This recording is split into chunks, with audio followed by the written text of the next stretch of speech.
Welcome friends. Global health concerns बढ़ रहे हैं और इंडिया एमपॉक्स, जिसे मंकी पॉक्स भी कहा जाता है, इसके लिए हाई अलर्ट पर है। डेजिग्नेटेड हॉस्पिटल्स, बड़े टेस्टिंग सेंटर्स और एयरपोर्ट स्क्रीनिंग के स्ट्रिक्ट मेजर्स के साथ इंडिया आउटब्रेक को रोकने के लिए सीरियस स्टेप्स ले रहा है। आज के वीडियो में हम एमपॉक्स के सिम्टम्स, ट्रांसमिशन मोड्स और इंडिया के प्रोएक्टिव मेजर्स का डिटेल रिव्यू करेंगे। चलिए एमपॉक्स के सिम्टम्स को समझते हैं। जब आप एक्सपोजर के कांटेक्ट में आते हैं, सिम्टम्स आमतौर पर 1 से 3 हफ्तों के अंदर दिखाई देने लगते हैं। ये बीमारी लगभग 2 से 4 हफ्तों तक चलती है। इसका एक डिस्टिंक्टिव सिम्टम है रैश। ये रैश पहले फ्लैट सोर्स के रूप में शुरू होता है और धीरे धीरे फ्लूइड ब्लिस्टर्स में बदल जाता है। ये ब्लिस्टर्स इची या पेनफुल हो सकते हैं और इनके साथ फीवर, हेडेक, मसल एक्स और बैक पेन भी होता है।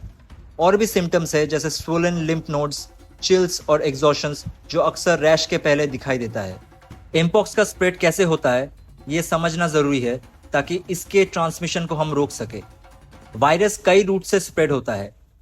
पहला, ह्यूमन टू ह्यूमन ट्रांसमिशन। ये डायरेक्ट कांटेक्ट से होता है, जैसे इन्फेक्टेड पर्सन के रैश, स्कैब्स या बॉडी फ्लूइड से। अगर face to face contact prolonged होता है तो वायरस रेस्पिरेटरी सिक्रेशंस के थ्रू भी स्प्रेड हो सकता है। अब आते हैं एनिमल टू ह्यूमन ट्रांसमिशन पे। इन्फेक्टेड एनिमल्स के साथ कांटेक्ट, उनके ब्लड, बॉडी फ्लूइड्स या लीजन से भी इन्फेक्शन हो सकता है। एमपॉक्स वाइल्ड और डोमेस्टिकेटेड एनिमल्स दोनों से स्प्रेड हो सकता है। Contaminated objects. Virus clothing, bedding और अदर मटेरियल्स पर सर्वाइव कर सकता है जो इन्फेक्टेड पर्सन ने यूज किया है। इन कॉन्टेमिनेटेड आइटम से कांटेक्ट करने से भी इन्फेक्शन हो सकता है। एमपॉक्स के सीरियस नेचर को देखते हुए इंडिया ने पब्लिक सेफ्टी इंश्योर करने के लिए प्रोएक्टिव मेजर्स लिया है। देखते हैं देश का रिस्पांस कैसा है। इंडियन गवर्नमेंट ने देश भर में स्पेसिफिक हॉस्पिटल सेटअप किया है जो एमपॉक्स के पोटेंशियल केसेस को ट्रीट करेगा। टेस्टिंग सेंटर्स की नंबर भी बढ़ाई गई है ताकि जल्दी और एक्यूरेट डायग्नोसिस किया जा सके। इंटरनेशनल ट्रैवल एक की कंसर्न है, इसलिए इंडियन अथॉरिटीज ने सब इंटरनेशनल एयरपोर्ट्स को स्ट्रिक्ट स्क्रीनिंग प्रोसेस इंप्लीमेंट करने को कहा है। इनकमिंग पैसेंजर्स को एमपॉक्स सिम्टम्स के लिए केयरफुली मॉनिटर किया जा रहा है और सस्पेक्टेड केसेस को तुरंत आइसोलेट करके फर्दर टेस्टिंग के लिए ले जाया जा रहा है। गवर्नमेंट ने nation wide health care providers को एडवाइजरीज इशू किया है। किसी भी सस्पेक्टेड एमपॉक्स केस को तुरंत रिपोर्ट करना जरूरी है ताकि स्विफ्ट एक्शन लेकर स्प्रेड को रोका जा सके। पब्लिक हेल्थ कैंपेन्स भी लॉन्च किया गया है जो सिटीजन्स को एमपॉक्स के सिम्टम्स और रिस्क के बारे में एडुकेट करेंगे।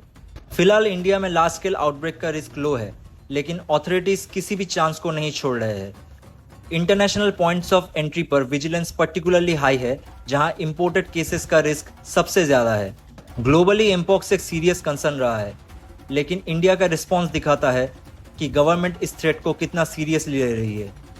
सिचुएशन अब कंट्रोल में है, लेकिन प्रिवेंटिव मेजर्स की रैपिड इम्प्लीमेंटेशन इस स्टेटस को मेंटेन करने में मदद किया है। एक्सपर्ट्स का कहना है कि कंटिन्यूड विजिलेंस और पब्लिक कोऑपरेशन के साथ इंडिया एमपॉक्स के रिस्क को इफेक्टिवली मैनेज और मिटिगेट कर सकता है। इन चैलेंजिंग टाइम्स को हैंडल करते हुए इन्फॉर्म्ड और विजिलेंट रहना ही हमारा बेस्ट डिफेंस है। पब्लिक हेल्थ गाइडलाइंस को फॉलो करें, किसी भी सिम्टम्स को अर्ली रिपोर्ट करें और लेटेस्ट डेवलपमेंट से अपडेटेड रहे। मिलकर हम सब अपने कम्युनिटीज को सेफ रख सकते हैं। इस एमपॉक्स के डिटेल रिपोर्ट को देखने के लिए धन्यवाद। अगर आपको ये वीडियो हेल्पफुल लगा तो लाइक, शेयर और सब्सक्राइब करना ना भूलें। स्टे सेफ और हम मिलेंगे नेक्स्ट वीडियो में। तब तक के लिए स्टे इन्फॉर्म्ड, स्टे अहेड।